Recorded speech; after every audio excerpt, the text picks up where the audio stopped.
Con la aparición en la década de 1970 de la geografía humanista, esta ciencia dejó de ser únicamente descriptiva y propuso que a la hora de analizar los lugares debía tomarse en cuenta las experiencias y los deseos de la gente, quienes son los que aportan un significado.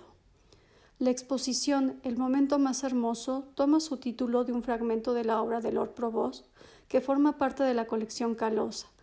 La exposición se centra en el paisaje y su vínculo con la memoria, entendiendo a ésta desde una perspectiva espacial y no solo temporal o histórica, en la relación afectiva que establecemos con el lugar y en la capacidad de generar interacciones y diálogos entre los aspectos físicos del espacio y los subjetivos,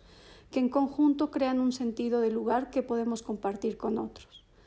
La exposición plantea un recorrido por lugares y paisajes que, lejos de ser representaciones concretas, son evocaciones de los mismos, desde los paisajes de la provincia de San Juan en Argentina o de las selvas de Panamá de Irene Koppelman, pasando por los jardines selváticos de Atitlán en Guatemala de Vivian Suter, hasta los paisajes creados por Elsa Louise Manceau para un mundo donde los cables y las señales de Internet son protagonistas.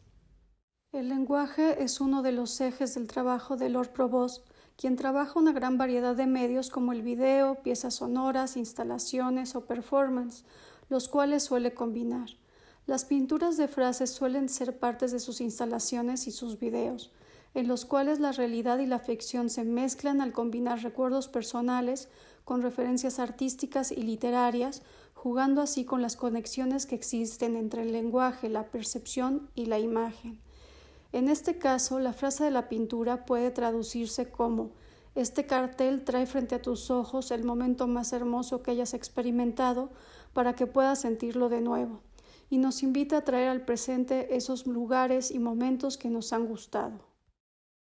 El ámbito de las ciencias naturales no resulta ajeno al trabajo de Irene Koppelman, quien suele colaborar con biólogos, geólogos o ecólogos con los que ha emprendido expediciones que la han llevado desde la Antártida hasta Hawái, pasando por los glaciares suizos o los distintos ecosistemas argentinos.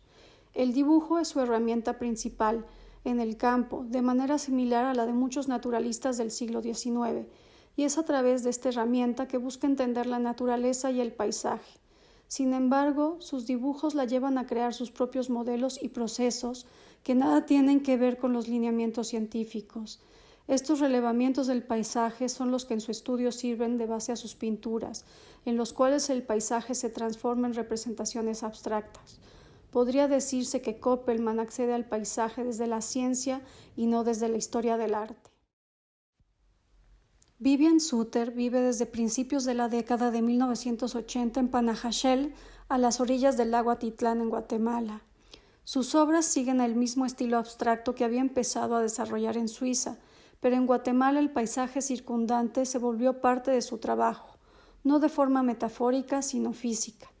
Su estudio, rodeado de una naturaleza exuberante de la que no puede aislarse, al secar algunas de sus obras al aire libre, el entorno, así como fenómenos naturales como tormentas, intervienen e incluso han alterado algunas de sus composiciones. La artista, lejos de querer revertir estas huellas, es consciente de ellas y las integra como parte de su obra. Las pinturas de Elsa Louise Manceau no representan paisajes naturales o urbanos, sino esos lugares por los que circula la información, el wifi, los cables submarinos, las ondas de radio, las partículas, etc.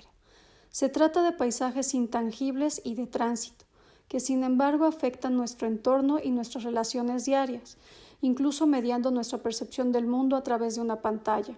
En esta serie, que se relaciona con las obras presentadas en su exposición Desiluminaciones en 2018, la artista crea un imaginario que conecta la naturaleza y la tecnología, utilizando el dibujo y la pintura, en la cual experimenta e investiga distintas técnicas para explorar temas como el humor, la información, la deformación o la comunicación.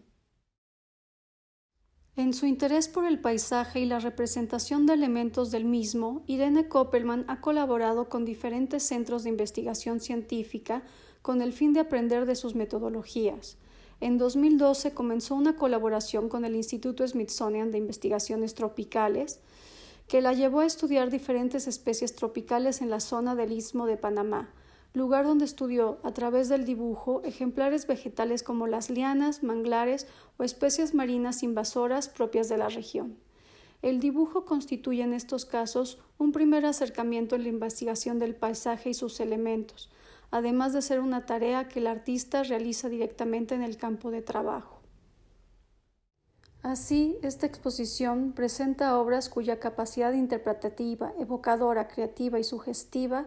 nos muestran otra forma de integrar el paisaje al ámbito de la historia del arte.